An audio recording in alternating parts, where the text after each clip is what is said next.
Glory to God in the highest. Today's topic is God protects His loved ones.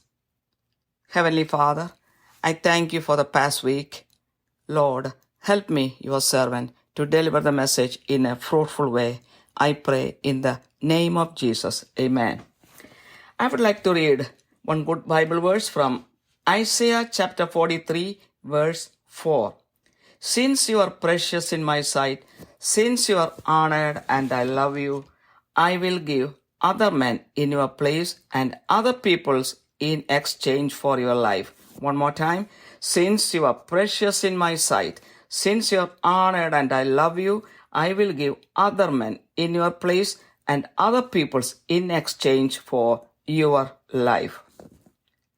This verse shows the loving care of God for those whom God loves. This is particularly said about Jacob and his descendants, that is, the Israelites. God promised them His love and care. Isaiah 43 verse 1 says, God addressed Jacob and said, "Do not fear, for I have redeemed you. I have called you by name. You are mine." Verse 2 says, "When you pass through the waters, I will be with you, and through the rivers, they will not overflow you. When you walk through the fire, you will not be scorched, nor will the flame burn you." God protected the Israelites in many ways, except when they worshipped idols and sinned. This promise of God applies to all His loved ones, irrespective of religion or race. Let's go through some incidents of God's protection in the Bible. I would like to go through 10 incidents briefly. 1. In Genesis chapter 14, when the Israelites escaped from Egypt and crossed the Red Sea, God partitioned the water for them to cross safely, but their enemies got drowned as God's protection was not with them. 2. In the book of 2 Kings chapter 2, when Elijah and Elisha were at the bank of river Jordan, Elijah folded his mantle and struck the waters. The water divided and they crossed over on dry ground. Soon after that, Elijah was taken up to heaven in a whirlwind as God had told him in advance. 3. In the book of Daniel chapter 4, King Nebuchadnezzar ordered the 3 boys, Shadrach, Meshach, and Abednego, to be thrown into the fiery furnace for not worshipping the golden statue he had set. Daniel 3 verse 17 says, "The boys said in one voice, 'Our God whom we serve is able to deliver us from the fiery furnace of blazing fire, and He will deliver us out of your hand, O King.'" God saved with no harm done to them. As a consequence, the king believed in their God, ordered a decree to punish anyone who spoke against their God, and honored the boys with higher positions. 4. In the book of Daniel chapter 6, King Darius ordered to throw Daniel into the den of lions for worshipping his God 3 times a day. The king was pressured by his officials to do that, even though he did not want to do that. Daniel 6 verse 16, the king said to Daniel, "Your God, whom you constantly serve, will Himself deliver you." It happened exactly like that. God sent His angel and shut the lions' mouths. The king's faith increased, and he gave order to throw the men who forced him to give the order to be thrown into the lion's den. They did, and they were killed by the lions immediately. 5. In the book of Joshua chapter 2, it says about the spies from Israel who found asylum in the house of the prostitute Rahab. The king of Jericho sent word to Rahab to bring out the spies, but she helped them to hide in her house, and later to escape through the window and hide in the mountain. Also, the men gave word to Rahab to save her family from harm when they attacked Jericho. The king and the people of Jericho got scared of the Israelites and they conquered Jericho. God used Rahab to save the lives of the spies. Because of the help done by Rahab, her family was spared from any harm. God protected the spies and the family of Rahab. 6. In the book of Joshua 3, verse 5, when Joshua and the Israelites were about to cross River Jordan, Joshua said to the people, "Consecrate yourselves, for tomorrow the Lord will do wonders among you." When the priests who carried the Ark of the Covenant of the Lord stepped into River Jordan and stood firm in the dry ground, the water stood still until the whole nation had finished crossing the Jordan. In the book of Deuteronomy, chapter 31, verse 6, when Joshua was commissioned as the successor of Moses, God said to him, "Be strong and courageous. Do not be afraid or tremble at them. For the Lord your God is the one who goes with you. He will not fail you or forsake you." Joshua was protected throughout his journey to the promised land. 7. In the book of 1 Kings chapter 17, Elijah is fed by the ravens. During the reign of Ahab in Israel, he provoked God more than any other king. Elijah said to King Ahab that there would be no dew or rain in the land until he gave the word of God. God sent Elijah to hide in the east of the Jordan River near a brook. God sent ravens to bring him bread and meat in the morning and the evening, and he drank from the brook. 8. In the book of Job, Job endured several misery and afflictions, but God protected him from greater harm. God also protected his faith. In the chapters 38 to 42, God stepped in and spoke to Job in the right time after allowing several miseries in his life. God also multiplied his blessings. 9. As per God said to David and Solomon, Solomon was entrusted to build the temple of Jerusalem. David prepared everything necessary for the building and advised Solomon. In the book of the First Chronicles, chapter 28, verse 20, David said to Solomon, "He will not fail you nor forsake you until all the work for the service of the house of the Lord is finished." It happened exactly like that. 10. In the book of Acts, chapter 9, after his conversion, Paul went on to proclaim Jesus in the synagogues in Damascus. The Jews plotted together to put him to death. Paul came to know about their plot. His disciples took him by night and let him down through an opening in the wall, lowering him in a large basket. Because of the intervention of God in the right time, Paul escaped from death. Another point is, God will protect those who love him and follow his commands. Let us see what the Bible says about God's protection. Let's walk through the Bible verses.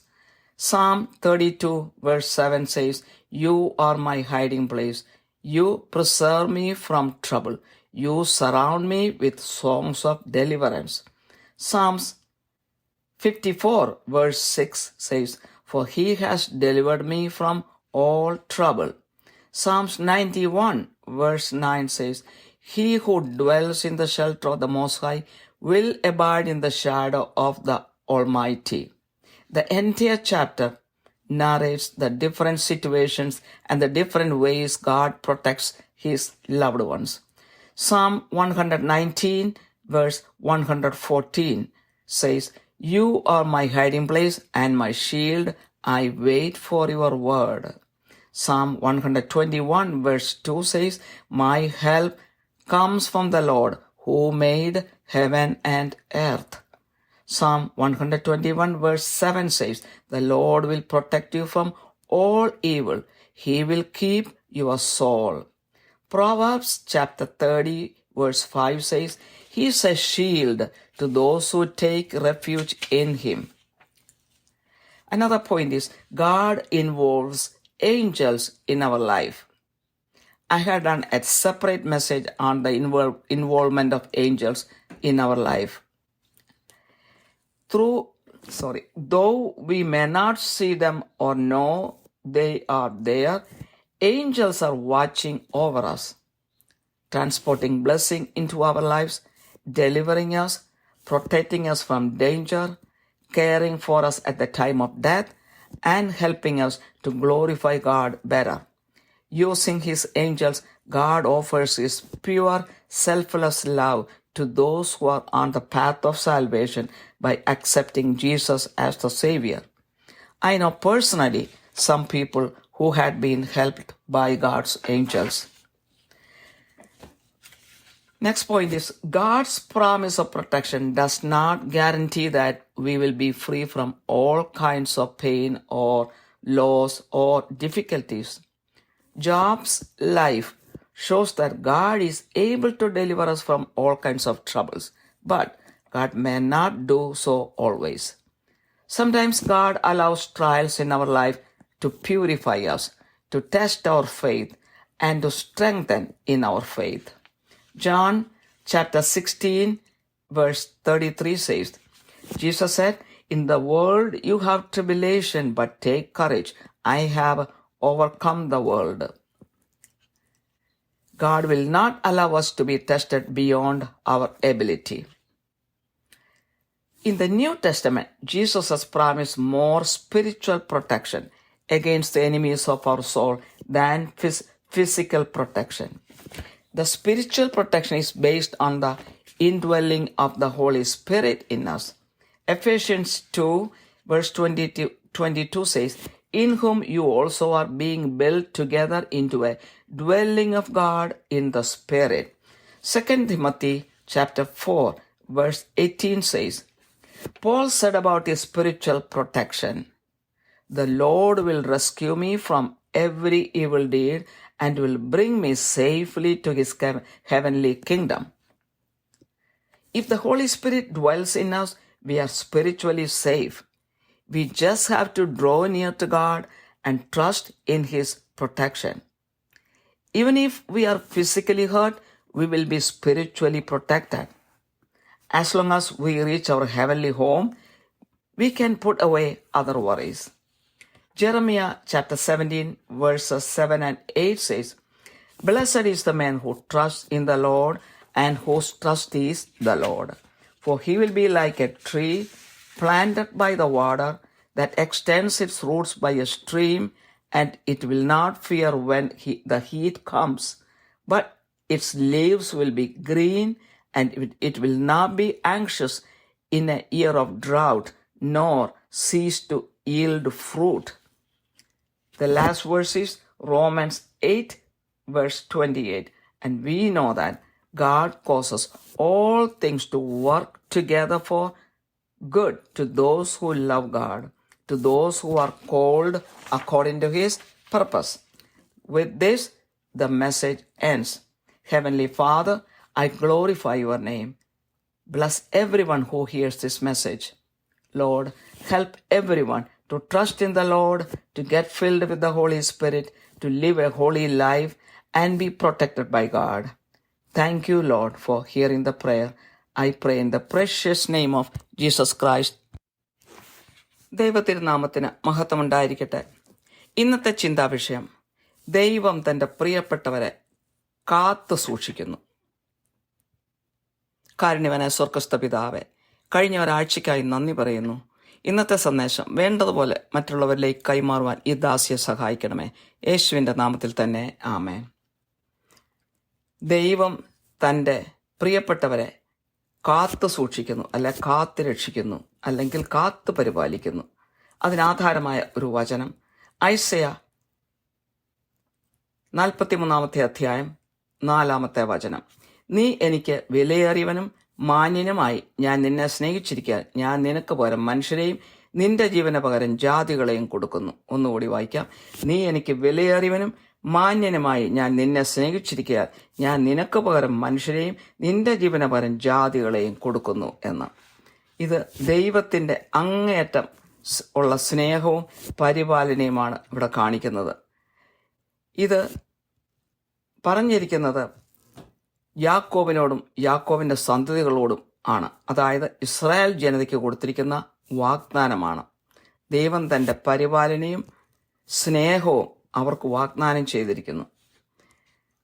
43 വചനം വായിക്കാം. ഇപ്പോഴോ യാക്കോബെ, നിന്നെ സൃഷ്ടിച്ചവനും ഇസ്രായേലെ നിന്നെ നിർമ്മിച്ചവനുമായ യഹോവ ഇപ്രകാരം അരുളി ചെയ്യുന്നു, ഭയപ്പെടേണ്ട, ഞാൻ നിന്നെ വീണ്ടെടുത്തിരിക്കുന്നു, ഞാൻ നിന്നെ പേർ ചൊല്ലി വിളിച്ചിരിക്കുന്നു, നീ എനിക്കുള്ളവൻ തന്നെ.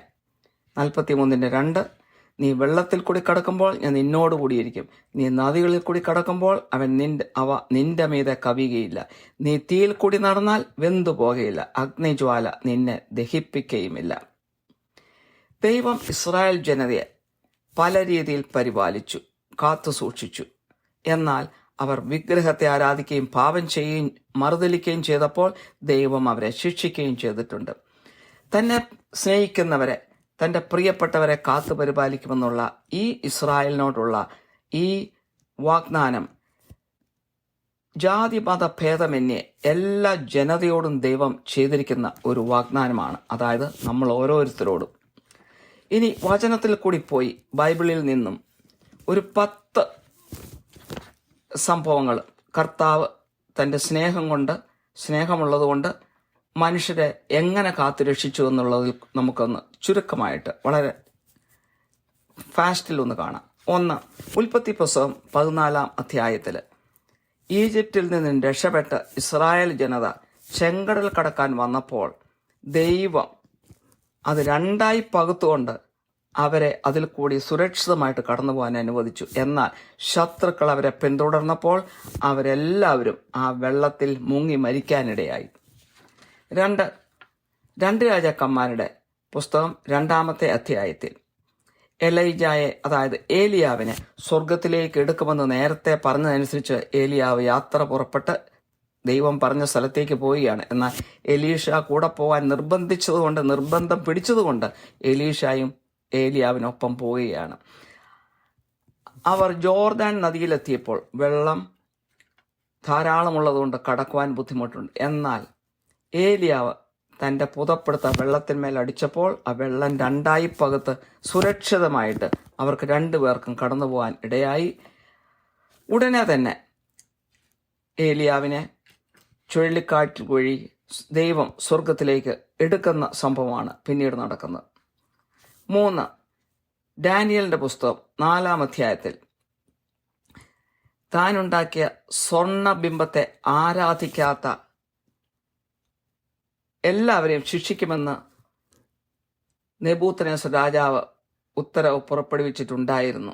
അങ്ങനെ ഒരു പരാതി 3 പുരുഷന്മാരെ കുറിച്ച്, സദ്രക്, മേശക്, അബദ്നെഗോ, പരാതി രാജാവിന് കിട്ടിയതും പ്രകാരം അവരെ തീച്ചുളയിലിടുവാനായി രാജാവ് കൽപ്പന പുറപ്പെടുവിച്ചു. ഡാനിയൽ 3:17 ഒറ്റ സ്വരത്തോടെ ഈ 3 പുരുഷന്മാരും രാജാവിനോട് പറഞ്ഞു, ഞങ്ങൾ സേവിക്കുന്ന ദൈവത്തിന് ഞങ്ങളെ വിടുവിപ്പാൻ കഴിയുമെങ്കിൽ അവൻ ഞങ്ങളെ എരിയുന്ന തീച്ചുളയിൽ നിന്നും രാജാവിന്റെ കയ്യിൽ നിന്നും വിടുവിക്കുമെന്ന്. അപ്രകാരം തന്നെ സംഭവിക്കുകയും ചെയ്തു. ദൈവം അവരെ ഒരു ഉപദ്രവമില്ലാതെ സുരക്ഷിതമായി അവരെ രക്ഷിച്ചു. അതിന്റെ ഫലമായി രാജാവ് അവരുടെ ദൈവത്തിൽ വിശ്വസിക്കുകയും അവർക്കെതിരായിട്ട്, അവരുടെ ദൈവത്തിനെതിരായിട്ട് ആരെങ്കിലും എന്തെങ്കിലും പറഞ്ഞാൽ അവരെ ശിക്ഷിക്കുമെന്ന് ഉത്തരവിടുകയും ഈ 3 പുരുഷന്മാർക്ക് വലിയ ബഹുമതികളും സ്ഥാനമാനങ്ങളും കൊടുത്ത് അവരെ ബഹുമാനിക്കുകയും ചെയ്തു. ഡാനിയലിന്റെ പുസ്തകം 6-ാമത്തെ അധ്യായത്തിലേക്ക് വരുമ്പോൾ ഡാനിയൽ 3 പ്രാവശ്യം തൻ്റെ ദൈവത്തെ വിളിച്ച് അപേക്ഷിക്കുന്നുവെന്ന് അസൂയ പൂണ്ട് രാജാവിൻ്റെ ഓഫീസിലുള്ള കുറേ ആൾക്കാർ രാജാവിൻ്റെ അടുത്ത് പരാതി കൊടുത്തു. അതുകൊണ്ട് ഡാനിയലിനെ സിംഹക്കുഴിയിൽ ഇടണമെന്ന് രാജാവിനെ പ്രേരിപ്പിച്ചു, നിർബന്ധിച്ചു. അങ്ങനെ രാജാവ് അതനുസരിച്ച് ഓർഡർ കൊടുക്കുകയും ചെയ്തു. ഡാനിയൽ 6:16 രാജാവ് ഡാനിയലിനോട് പറയുകയാണ്, നീ ഇടപെടാതെ സേവിച്ചു വരുന്ന നിന്റെ ദൈവം നിന്നെ രക്ഷിക്കും എന്ന് കൽപ്പിച്ചു. രാജാവിന് അങ്ങനെ ചെയ്യുവാൻ മനസ്സില്ലായിരുന്നു. നിർബന്ധത്തിന് വഴങ്ങിയാണ് രാജാവ് ചെയ്തത്. സങ്കടത്തോടാണ് രാജാവ് അന്ന് രാത്രിയിൽ കിടന്നുറങ്ങിയത്. കിടന്നുറങ്ങിയില്ല എന്ന് തന്നെ പറയാം. അതുപോലെ തന്നെ സംഭവിച്ചു. അവരുടെ ദൈവം അവരെ രക്ഷിച്ചു. യാതൊരു കേടുപാടുമില്ലാതെ ആ സിംഹക്കുഴിയിൽ നിന്നും സിംഹത്തിന്റെ വായകൾ അടച്ചുകൊണ്ട് അവരെ രക്ഷിക്കുന്നത് നമുക്ക് കാണാം. അങ്ങനെ രാജാവിന്റെ വിശ്വാസം ദൈവത്തിൽ വർദ്ധിച്ചു. ആരാണ് ഇതിന് പ്രേരണ ചെലുത്തത്? അവരെ സിംഹക്കുഴിയിൽ ഇടാൻ രാജാവ് കൽപ്പനയും കൊടുത്തു. സിംഹം ആ നിമിഷം തന്നെ അവരെ കൊല്ലുകയും ചെയ്തു. 5 ജോഷുവയുടെ പുസ്തകം 2-ാമത്തെ അധ്യായത്തിൽ ഇസ്രായേലിൽ നിന്നും 2 പേര് ജെറീക്കോ പിടിച്ചെടുക്കുവാനായി ശോധന ചെയ്യുവാൻ വേണ്ടി ജെറീക്കോയിൽ വരികയും റാഹാബ് എന്ന് പറഞ്ഞ വേശ്യയുടെ വീട്ടിൽ അഭയം പ്രാപിക്കുകയും ചെയ്തു. ഈ വിവരമറിഞ്ഞ് ജെറീക്കോ രാജാവ് കൽപ്പന പുറപ്പെടുവിച്ചു, എത്രയും പെട്ടെന്ന് അവരെ വിട്ടുകൊടുക്കണമെന്ന്. എന്നാൽ റാഹാബ് എന്ന ആ വേശ്യ അവരെ ആ വീട്ടിൽ ഒളിപ്പിച്ചു വെച്ചു. രക്ഷയില്ലെന്ന് കണ്ടപ്പോൾ അവരെ ജനലിൽ കൂടി താഴോട്ടിറങ്ങി രക്ഷപ്പെടുവാൻ അനുവദിക്കുകയും അതുപോലെ തന്നെ അവരോട് ഉപദേശിച്ചു, നിങ്ങൾ ഉടനെ പുറപ്പെടരുത്, അവരെ പിടിക്കും. അതുകൊണ്ട് മലയുടെ മുകളിൽ പോയി 3 ദിവസം അല്ലെങ്കിൽ അതിൽ കൂടുതൽ സുരക്ഷിത ആയിട്ട് ഉള്ള സാഹചര്യം ഉണ്ടാകുന്നവരെ ഒളിച്ചിരിക്കുക എന്നും പറഞ്ഞു. അപ്രകാരം അവരുടെ ജീവനെ രക്ഷിച്ചു. അതിനുശേഷം ഇസ്രായേൽ ജെറീക്കോയെ ആക്രമിക്കുന്നു. ദൈവം ഇസ്രായേലിന്റെ കൂടെ ആയിരുന്നു. ജെറീക്കോയെ ആക്രമിച്ച് കീഴ്പ്പെടുത്തുകയും ചെയ്തു.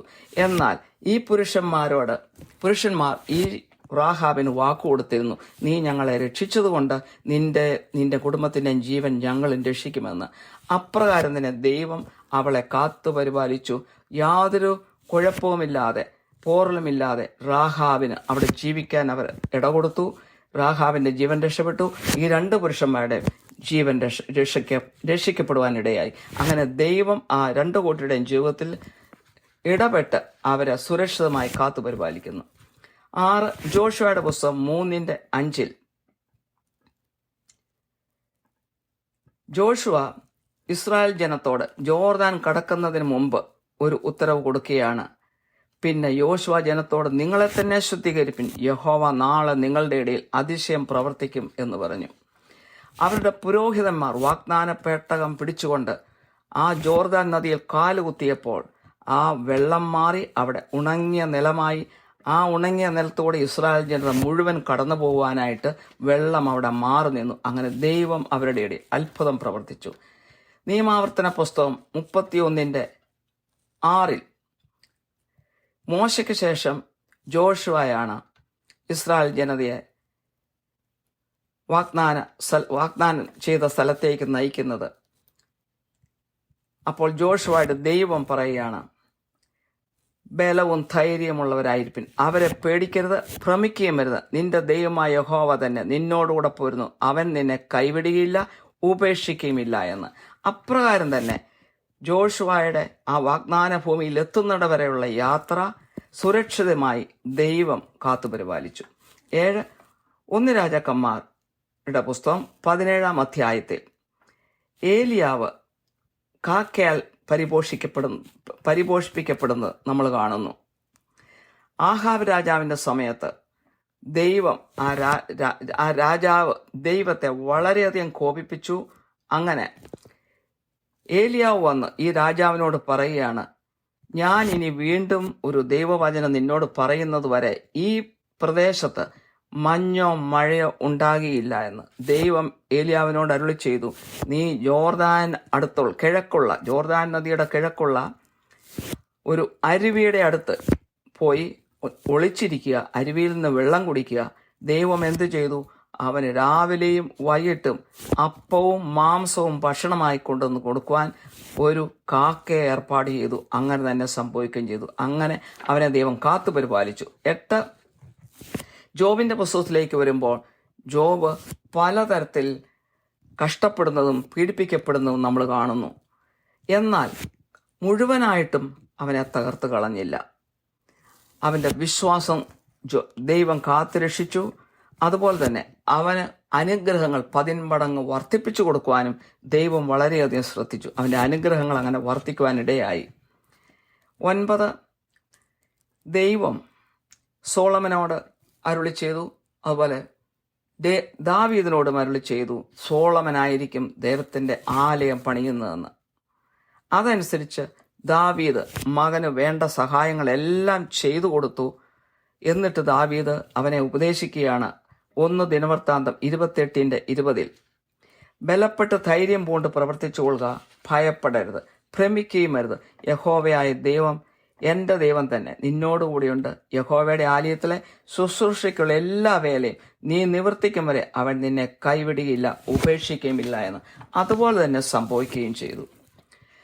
10 അപ്പസ്തോല പ്രവൃത്തികൾ 9-ാം അധ്യായത്തിൽ പൗലോസ് മാനസാന്തരപ്പെട്ടതിന് ശേഷം സിനഗോഗുകളിൽ പോയി പ്രസംഗിക്കുവാൻ തുടങ്ങി, പ്രത്യേകിച്ച് ഡമസ്കസിലുള്ള സിനഗോഗുകളിൽ.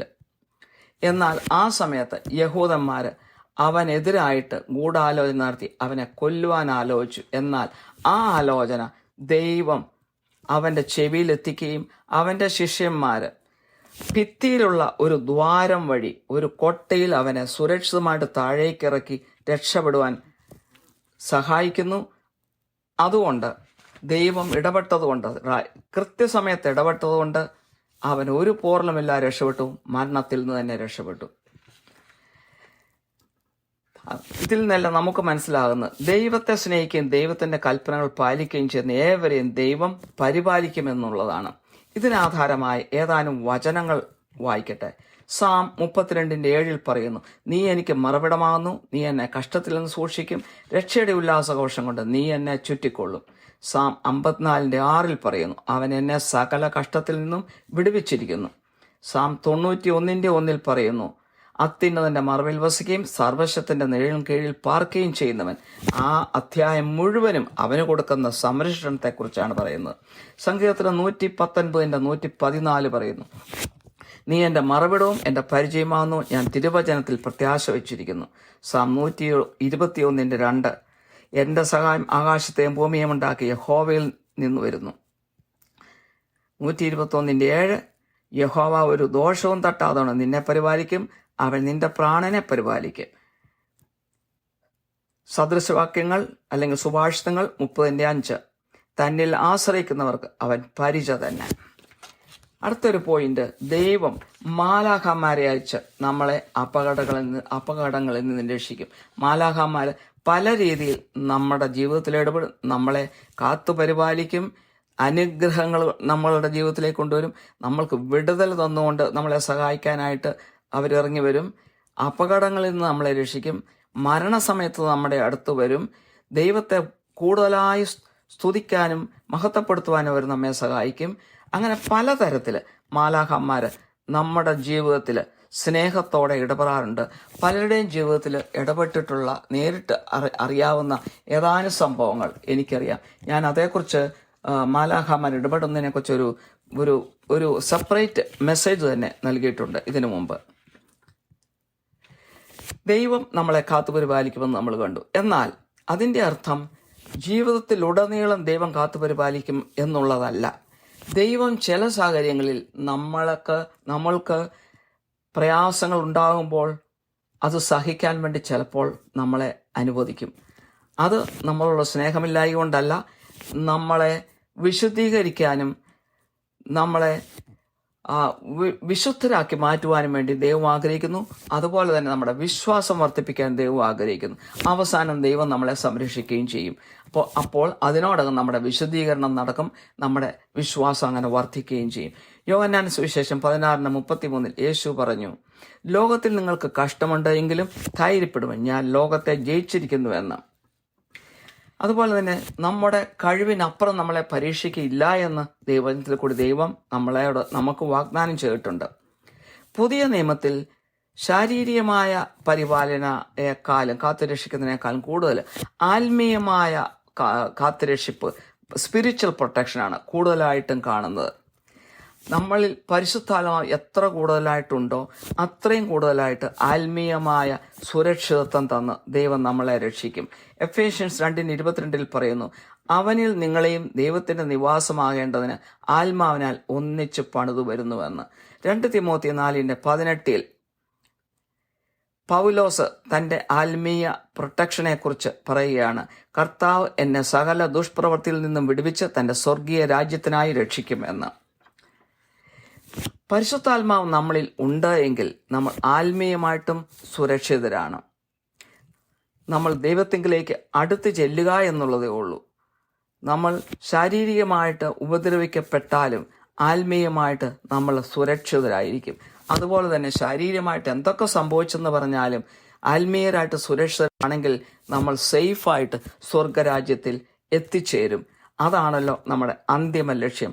അതുകൊണ്ടാണ് പല സുവിശേഷ വേലക്കാരും എത്രയൊക്കെ പീഡനങ്ങൾ അനുഭവിക്കേണ്ടി വന്നാലും ജീവൻ തന്നെ കൊടുക്കേണ്ടി വന്നാലും ദൈവവചനത്തിന് വേണ്ടി നിലകൊള്ളുന്നത്. കാരണം അവർക്കറിയാം അവരുടെ അന്തിമമായ ഭവനം സ്വർഗമാണെന്ന്.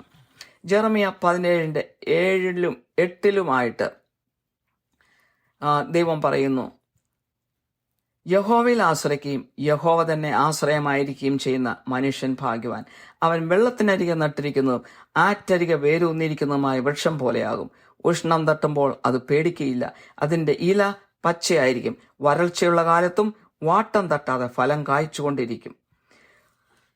റോമൻ 8:28 പറയുന്നു, എന്നാൽ ദൈവത്തെ സ്നേഹിക്കുന്നവർക്ക് നിർണയപ്രകാരം വിളിക്കപ്പെട്ടവർക്ക് തന്നെ സകലവും നന്മയ്ക്കായി കൂടി വ്യാപരിക്കുന്നു എന്ന് നാം അറിയുന്നു. ഇതോടെ ഈ വചനം ഇവിടെ അവസാനിക്കുന്നു. കാരുണ്യവാനായ സ്വർഗ്ഗസ്ഥ പിതാവേ, ഈ സന്ദേശം കേൾക്കുന്ന എല്ലാവരെയും അനുഗ്രഹിക്കണമേ. ദൈവത്തിൽ പൂർണ്ണമായി വിശ്വസിക്കുവാനും പരിശുദ്ധാത്മാവിനാൽ നിറയപ്പെടുവാനും ഒരു വിശുദ്ധ ജീവിതം നയിക്കുവാനും അങ്ങനെ ദൈവത്തിന്റെ പരിപാലനം ലഭിക്കുവാനും എല്ലാവരെയും ശക്തരാക്കണമേ. മാനവും മഹത്വവും അവിടത്തേക്ക് തരുന്നു. യേശുവിന്റെ വിലയേറിയ നാമത്തിൽ തന്നെ, ആമേൻ.